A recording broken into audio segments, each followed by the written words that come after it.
نحمده ونستعينه ونستغفره ونؤمن به ونتوكل عليه ونعوذ بالله من شرور أنفسنا ومن سيئات أعمالنا من يهد الله فلا مضل له ومن يضلل فلا هادي له ونشهد أن لا إله إلا الله وحده لا شريك له ونشهد أن محمدا عبده ورسوله أما بعد أعوذ بالله من الشيطان الرجيم بسم الله الرحمن الرحيم وقل جاء الحق وزهق الباطل إن الباطل كان زهوقا صدق الله العلي العظيم ونحن على ذلك لمن الشاهدين والشاکرین والحمد للہ رب العالمین۔ محترم بزرگ دوستوں، آئیے سب سے پہلے ہم اور آپ مل کر بارگاہ رسالت مآب میں درود و سلام کا نذرانہ پیش کریں اور پڑھیں اللہم صلی علی سیدنا مولانا محمد وعلی آلہ واصحابہ وبارک وسلم صلاۃ و سلام علیک یا رسول اللہ صلی اللہ تعالی علیہ وآلہ وسلم۔ محترم حضرات، پچھلے کچھ جمعہ سے ہمارے خطاب کا عنوان شہیدان کربلا کا یعنی کربلا کا بیان چل رہا تھا، اور پچھلے جمعہ کو میں نے اسی آیت کے تحت کہ وَقُلْ جَاءَ الْحَقُّ وَزَهَقَ الْبَاطِلُ إِنَّ الْبَاطِلَ كَانَ زَهُوقًا، یعنی کہ حق آ گیا اور باطل مٹ گیا اور باطل مٹنے ہی والا ہے۔ اسی آیت کے تحت میں نے واقعہ کربلا کا کچھ حصہ بیان کیا تھا۔ آج انشاءاللہ، ابھی تک تو آپ نے سنا کہ یزیدیوں نے کربلا میں امام حسین رضی اللہ تعالیٰ عنہ اور آپ کے اہل و عیال کو کتنے ظلم ڈھائے، کتنے ظلم و ستم کیے، ان سب کا بیان آپ نے سنا۔ اور آج میں آپ کو بتاؤں گا کہ امام حسین رضی اللہ تعالیٰ عنہ کے قاتلوں کا کیا انجام ہوا، وہ آج بتاؤں گا۔ یہ ٹھیک ہے کہ حضرت امام حسین رضی اللہ تعالیٰ عنہ یزید پر ظاہری فتح حاصل نہ کر سکے، عمر و سعد کی فوجوں کو شکست نہ دے سکے، شمر کے دست جفا کو نہ روک سکے، لیکن حقیقت شناس نظریں دیکھتی ہیں کہ اصل فتح کس کو حاصل ہوئی اور حقیقی کامیابی سے کون ہمکنار ہوا۔ یزید نے تلواروں کی چمک سے انسانی جسموں پر حکومت کی، لیکن علی کا شیر تسلیم و رضا کا روحانی قوت سے انسانوں کے دلوں پر حکومت کر رہا ہے۔ یہ بھی ٹھیک ہے کہ اس کے سامنے اس کے جوان بیٹے کی لاش پر گھوڑے دوڑے اور اس کے مظلوم لخت جگر نے امام حسین کی گودی میں دم توڑا۔ پھر امام حسین کا سر بھی نیزے پہ چڑھ گیا اور دنیا والوں نے آل مصطفیٰ کے نونہالانوں کو میدان کربلا میں خاک و خون میں تڑپتے دیکھا، مگر دنیا والوں کو ابھی یہ دیکھنا باقی تھا کہ خدائی طاقت کی خاموش تلوار جب ظالم انسانوں کے سروں پر چمکتی ہے تو پھر ان کا نام و نشان تک مٹا دیتی ہے۔ چنانچہ مختار سقفی، جو کسی سلطنت کا بادشاہ نہیں تھا، کسی ملک کا حکمران نہیں تھا، اس کے پاس کوئی فوج طاقت بھی نہیں تھی، نہایت بے سر و سامانی کے عالم میں حضرت امام حسین کی حمایت میں اٹھتا ہے، اور پھر قدرت اس کا ساتھ دے کر اس ایک معمولی انسان کو کوفہ کا حاکم بنا دیتی ہے۔ مختار سقفی نے کوفے کا حاکم بننے کے بعد جو سب سے پہلا حکم جاری کیا وہ یہ تھا کہ جس کے گھر سے بھی قاتلان حسین کی نشاندہی ہو اور جس نے بھی ان ظالموں کو پناہ دی ہو، اس کے مکان کی بنیادیں تک اکھیڑ دی جائیں اور پناہ دینے والوں کے بال بچوں کو بھی تحت کیک کر دیا جائے۔ اب دیکھیے خدا کی شان بے نیازی کا کرشمہ دیکھو کہ آج سے کچھ زمانہ پہلے، یعنی واقعہ کربلا سے کچھ پہلے، جس کوفہ میں ابن زیاد نے یہ اعلان کروایا تھا کہ جس کے گھر سے مسلم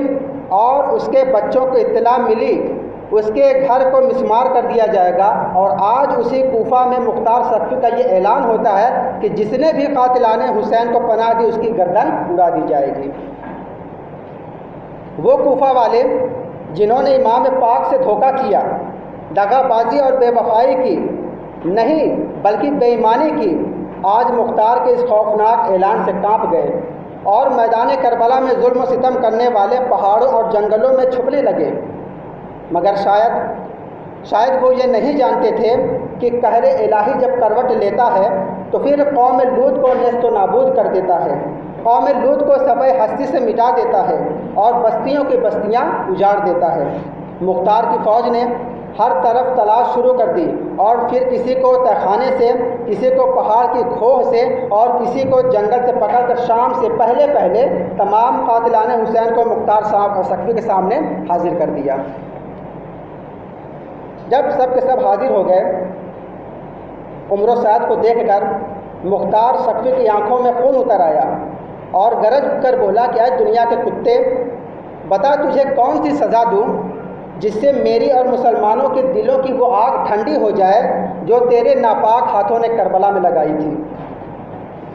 عمر سعد نے ہاتھ جوڑ کر التجا کی کہ میں بے قصور ہوں اور میں یزید اور ابن زیاد کے حکم کے آگے مجبور تھا، مجھ پر رحم کرو۔ مختار عمر سعد کی اس گفتگو سے اور بھڑک اٹھا اور کہا کہ میرا آقا حسین کتنا بڑا بہادر تھا کہ جس نے اپنی آنکھوں کے سامنے اپنی آنکھوں سے تمہارے ظلم کو دیکھا مگر پھر بھی تمہارے آگے رحم کے لیے ہاتھ نہیں پھیلائی۔ پھر حکم دیا کہ اس کا بیٹا سامنے لایا جائے اور عمر سعد کے سامنے اس کے بیٹے کی گردن تن سے جدا کر دی جائے تاکہ ظالم عمر سعد کو معلوم ہو جائے کہ اکبر کی لاش کو تڑپتا دیکھ کر حضرت امام حسین کے دل پر کیا گزری ہوگی۔ حکم کی تعمیل کی گئی اور عمر سعد کے بیٹے کو اس کے سامنے قتل کر دیا گیا۔ بیٹے کی لاش اس کی آنکھوں کے سامنے تڑپنے لگے۔ عمر سعد رحم رحم کی دہائی دے رہا تھا کہ جلاد نے تلوار سے بھی اس کا سر تن سے جدا کر دیا۔ اس کے بعد عمر سعد کو اس ظلم و ستم کی سزا دینے کے بعد مختار نے شمر سے کہا کہ تو وہی بدبخت ہے جس نے نواسہ رسول کے مبارک چھاتی پر چڑھ کر گلے پر خنجر چلایا تھا۔ اٹھ اور پہلے میرے آگے وہ پلید ہاتھ آگے کر جن سے تو نے خنجر اٹھایا تھا۔ شمر رونے لگا اور کہنے لگا کہ مجھے عمر سعد نے مجبور کیا تھا۔ مختار نے ڈانٹ کر کہا کہ تجھے شرم نہیں آتے کہ فاطمہ کے لال نے تو مسکرا کر جان دی اور تو رحم کی بھیک مانگ رہا ہے، آگے کر وہ ہاتھ۔ شمر نے پھر درخواست کی کہ میں اس وقت بہت پیاسا ہوں، مجھے 2 گھونٹ پانی پلا دو۔ مختار نے پھر کہا کہ اے ذلیل کتے، کیا تو نے جگر گوشہ بطور کو خنجر چلانے سے پہلے پانی پلایا تھا جو آج مجھ سے پانی مانگ رہا ہے؟ شمر نے ہاتھ آگے کیا، مختار نے تلوار ماری اور شمر کے دونوں ہاتھ زمین پر تھے اور پھر مختار نے شمر کے گلے پر خنجر چلا کر اس کا کام تمام کر دیا۔ اس کے بعد شمر کو اس کے کیے کی سزا دینے کے بعد مختار نے حرملہ سے کہا کہ کیا تو وہی شکیل القلب انسان ہے جس نے امام پاک کی جھولی میں اصغر کے حلق پر تیر مارا تھا؟ اٹھ اور میرے سامنے کھڑا ہو جا۔ مختار نے فوجیوں کو حکم دیا کہ اس پر تیروں کی بارش کی جائے اور آخری تیر اس کے حلق کے آر پار ہو۔ اس کے بعد حرملہ کی لاش ابھی زمین پر تڑپ رہی تھی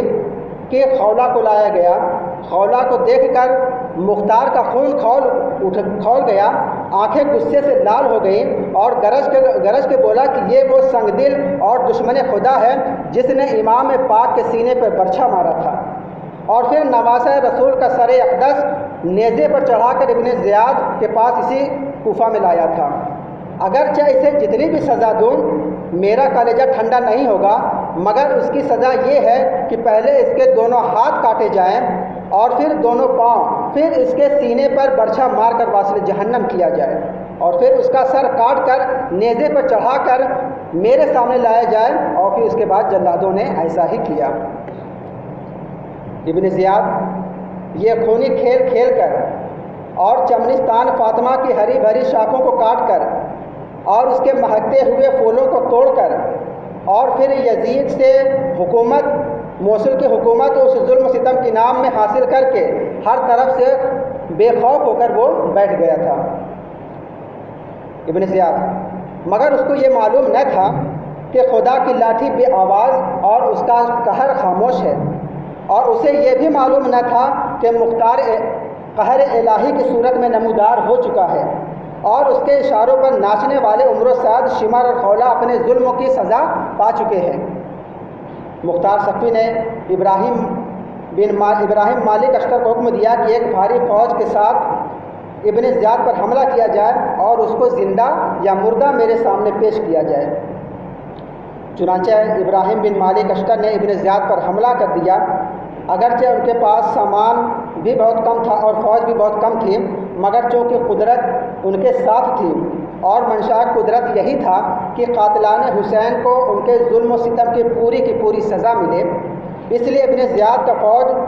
ساز و سامان کے باوجود بھی مقابلہ نہ کر سکا اور صلح کے کئی پیغام بھیجے، مگر اس کی کوئی چال کامیاب نہ ہو سکی، تو خود میدان میں آیا اور ابراہیم کے ہاتھوں قتل ہو گیا، اور پھر اس کا سر بھی نیزے پر چڑھا کر کوفہ میں مختار سقفی کے سامنے لایا گیا۔ یزید کے ان فوجی افسروں کو قتل کرنے کے بعد مختار نے حکم دیا کہ اب ہر وہ شخص جو کربلا میں عمر و سعد کے ساتھ تھا اس کو بھی قتل کر دیا جائے، اور نہر فرات پر قبضہ کرنے والوں،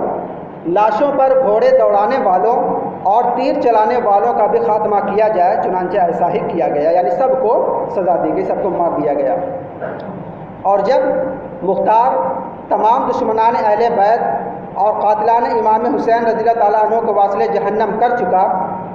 تو فرمایا کہ ان کی سزاؤں سے میری آگ نہیں بجھی، یہ تو میں نے صرف اپنا فرض ادا کیا ہے، اصل سزا تو ان کو حشر کے دن، قیامت کے دن اللہ تبارک و تعالیٰ دے گا۔ اہل بیت اطہار پر ظلم و ستم کرنے کے بعد اطرت پیغمبر علیہ السلام کو اپنے قہر و غضب کے تیروں کا نشانہ بنانے کے بعد اور میدان کربلا میں آل مصطفیٰ کو بھوکا پیاسا شہید کرنے کے بعد آخر یزید پر بھی وہ وقت آ ہی گیا جس سے نہ کوئی بادشاہ بچ سکا اور نہ کوئی فقیر، نہ کوئی ولی، نہ کوئی پیغمبر، یعنی موت کا وقت۔ یزید کو معمولی سا پیٹ درد ہوا، مگر چونکہ یہ درد ظلم و سزا کے عوض تھے اس لیے عذاب بن گیا۔ 3 دن اور 3 راتیں بستر مرگ پر تڑپتا رہا، پانی کا قطرہ منہ میں ڈالا جاتا تو وہ بھی تیر بن کر حلق میں اترتا، روٹی کا ٹکڑا کھاتا تو تلوار بن کر پیٹ میں جاتا۔ آخر 3 دن اس عذاب میں مبتلا رہنے کے بعد بھوکا پیاسا ایڑیاں رگڑ رگڑ کر اور سر پٹک پٹک کر مر گیا۔ مرنے سے پہلے یزید نے اپنے بیٹے معاویہ کو بلا کر امور سلطنت کے متعلق کچھ وصیتیں کرنی چاہیے، یعنی یزید نے اپنے بیٹے کو بلایا اور اس کو وصیت کرنی چاہیے کہ تم اس تخت پر بیٹھو، مگر اس نے ابھی بولنا شروع ہی کیا تھا کہ معاویہ یعنی یزید کا بیٹا چلا اٹھا کہ جس حکومت کی بنیاد اہل بیت کے خون سے رکھی گئی ہے اس حکومت پر میں تھوکتا بھی نہیں۔ پھر بھی یزید کے مرنے کے بعد لوگوں نے اس کے لڑکے معاویہ کو زبردستی تخت پر بٹھا ہی دیا، لیکن ابھی وہ بیٹھا ہی تھا کہ چیخ مار کر اور یہ کہہ کر اٹھ بیٹھا کہ اس تخت سے مجھے حسین کے خون کی بو آتی ہے۔ پھر وہ اپنے حجرے میں گیا اور ایسا چھپا کہ 15 دن بعد اس کی لاش ہی حجرے سے نکلی۔ محترم بزرگ دوستو، اس واقعے سے ہمیں، کربلا کے واقعے سے ہمیں کچھ نصیحت حاصل ہوتی ہے، وہ یہ کہ حضرت امام حسین رضی اللہ تعالیٰ عنہ اور ان کے جانثار ساتھی میدان کربلا کے حق و باطل مارکے میں شہید ہو گئے، ان کے لاشوں پر گھوڑے دوڑائے گئے، ان کے خیمے جلائے گئے اور ان کو قیدی بنایا گیا، مگر وہ دنیا اسلام کی رہنمائی کے لیے اپنے خون سے ایک چراغ جلا گئے اور قیامت تک کے مسلمانوں کو یہ درس عمل دے گئے کہ جب بھی کبھی حق و صداقت کی راہ سے ہمارے قدم ڈگمگا جائیں تو شہدائے کربلا کا سہارا لیں، اور جب بھی کبھی دین و اسلام کے دامن پر فسق و فجور کے سیاہ دھبے پڑ جائیں تو امام حسین کی مثال کو سامنے رکھ لیں، اور جب بھی کبھی مسلمانوں کے دل و دماغ پر ملوکیت و باطل پرستی مسلط کر دی جائے تو فاطمہ کے لال کے نقش قدم پر چل کر نجات حاصل کرے، اور جب بھی کبھی خلافت اسلامیہ اور حکومت الہیہ کے خلاف بغاوت ہو جائے تو نواسہ رسول کے خون سے جلائے ہوئے چراغ سے راستہ تلاش کرے، اور جب بھی کبھی اس خطہ ارضی پر فرعونیت یزیدیت کا رواج ہو جائے تو اسوہ حسینی کو پیش نظر رکھ لے، اور جب کبھی کوئی حکومت مخلوق خدا کے انسانی حقوق کو پامال کرے تو حضرت شبیر کا دامن تھام لے۔ اس لیے اے غم حسین میں رونے والوں اور اے محبت حسین کا دعویٰ کرنے والوں، اگر دین و شریعت کے حدود کو ٹوٹتے ہوئے دیکھ کر بھی تمہارا دل بے چین نہیں ہوتا، اگر اسلام سے بغاوت ہوتے دیکھ کر بھی تمہارے روحیں نہیں تڑپتی، اگر اسلامی نظام کو تہو بالا دیکھ کر اسلامی نظام کو تہو بالا ہوتا دیکھ کر بھی تمہارے سینوں میں آگ نہیں لگتی، اگر عدل و انصاف کو مٹتا دیکھ کر بھی تمہارے غیرت جوش میں نہیں آتی، اگر دین و مذہب کے مقابلے میں اپنے بچوں کو عزیز سمجھتے ہو، اور اگر تم تہے خنجر بھی سبحان ربی الاعلیٰ نہیں پکار سکتے، تو پھر غم حسین میں تمہارا رونا بیکار ہے، تمہارا جلوس نکالنا بیکار ہے، اور ماتم کرنا محض دکھاوا ہے، اور دعوت محبت تمہارا جھوٹا ہے۔ کیونکہ فاطمہ کی لال کی یہ عظیم قربانی جہاں ہمیں عزم و استقلال کا سبق دے گئی، تسلیم و رضا کی تعلیم دے گئی، ایثار و قربانی کی راہ دکھا گئی، اور سخاوت و عبادت کی حقیقت بتا گئی، وہی ہمیں یہ تلقین بھی کرتی ہے کہ ہر فاسق و فاسقانہ فاجرانہ حکومت کا اعلانیہ مقابلہ کرو، اس حکومت کی اطاعت نہ کرو جس میں احکام شریعت مصطفیٰ علیہ کی طرفداری نہ ہو، اور خطرناک سے خطرناک حالات میں بھی کسی مسلحت وقت کا بہانہ بنا کر بزدلی کا سہارا لے کر خاموش رہنا گناہ ہے اور دین سے غداری ہے۔ کیا ہم دن میں 5 مرتبہ اللہ رب العزت کی بارگاہ میں ہاتھ باندھے یہ دعا نہیں کرتے کہ اہدنا الصراط المستقیم صراط الذین انعمت علیہم، کہ اے اللہ ہمیں اپنے انعام یافتہ لوگوں کا راستہ دکھلا اور ان کے نقش قدم پر چلنے کی توفیق عطا فرما۔ اور وہ لوگ جو نفوس قدسیہ جو انعام یافتہ ہیں وہ 4 گروہ ہیں۔ پہلا گروہ ہے انبیاء کرام،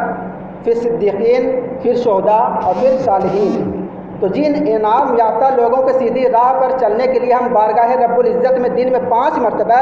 التجا کرتے ہیں، ان میں شہداء کا بھی گروہ ہے، اور وہ حضرت امام حسین رضی اللہ تعالیٰ عنہ سید الشہداء یعنی شہیدوں کے سردار ہیں۔ تو پھر جب ہم سید الشہداء کی سیدھی راہ پر چلنے کے لیے دعائیں کرتے ہیں تو پھر ہمیں ان کی عملی زندگی کو کسی صورت میں بھی اور کسی حالت میں بھی نظر انداز نہیں کرنی چاہیے، کیونکہ صراط مستقیم یعنی سیدھی راہ یہی ہے۔ غرض یہ کہ جس سیدھی راہ کے لیے ہم دعائیں کرتے ہیں وہ فاطمہ کے لال کی راہ ہے۔ اس لیے آؤ، غم حسین میں آنسو بہانے والوں آؤ،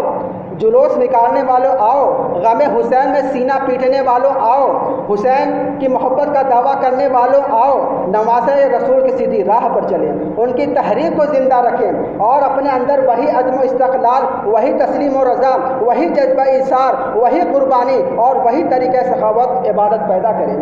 یہی اسوہ حسینی ہے، یہی ان کی تعلیم ہے، اور یہی ان کا دیا ہوا درس عمل ہے۔ کیا ہم محرم کے 10 دنوں میں آنسو بہا کر، تعزیے نکال کر اور سینہ پیٹ کر ان کے اس احسان عظیم کا بدلہ دے سکتے ہیں؟ کیا یہ چیزیں ہماری محبت کا ثبوت بن سکتی ہیں؟ اور کیا ہم ان کے غلامی کا صحیح حق ادا کر رہے ہیں؟ نہیں، اور ہرگز نہیں۔ تو آؤ، اگر ہمیں واقعی شہید کربلا سے کوئی تعلق ہے،